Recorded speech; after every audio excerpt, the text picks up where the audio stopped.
确实不会这么快，这只是第一轮而已。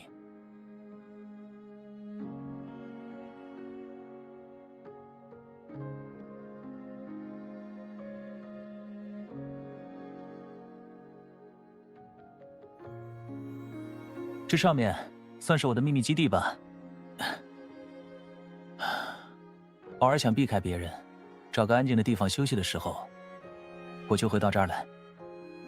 哦，说回你的问题，我稍微打听了一下，好像我通过了初选，接下来还要和更多专业演员竞争。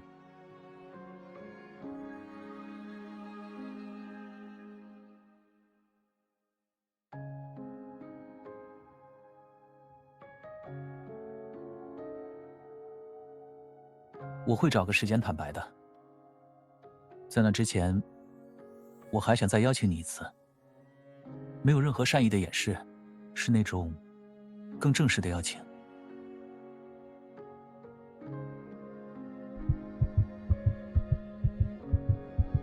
接下来的事情中，我希望你能继续当我的公演对象。就像你之前在试镜时告诉我的那样，不要再给自己设限。我想和你一起去体验你说的那些可能性。毕竟，如果身边没有足够重要的人同行，再广阔的世界也不过如此。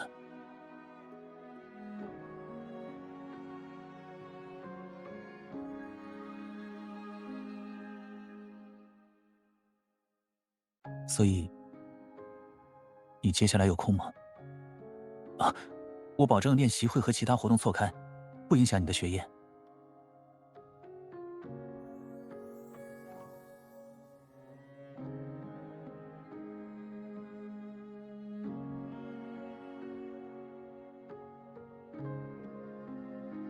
关于那个，嗯，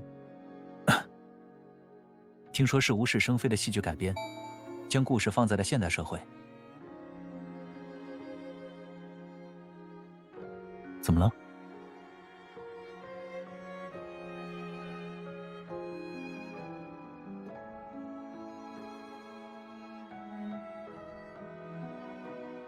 好，那么事不宜迟。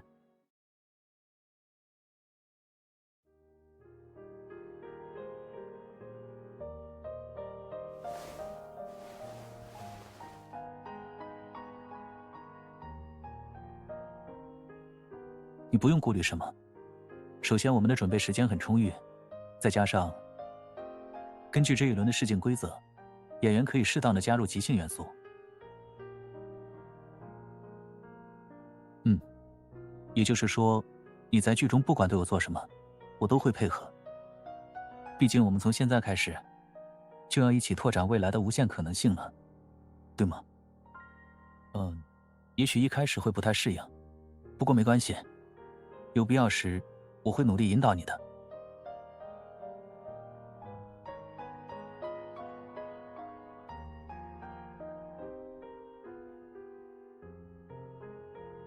现在也可以。在这个情境下，你可以将我看作是受台词走向影响，甚至行为受到一定限制的人。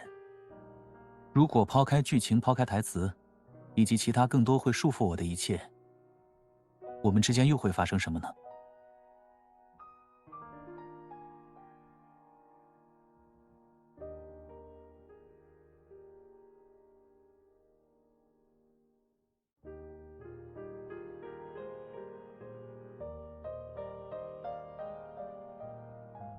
好，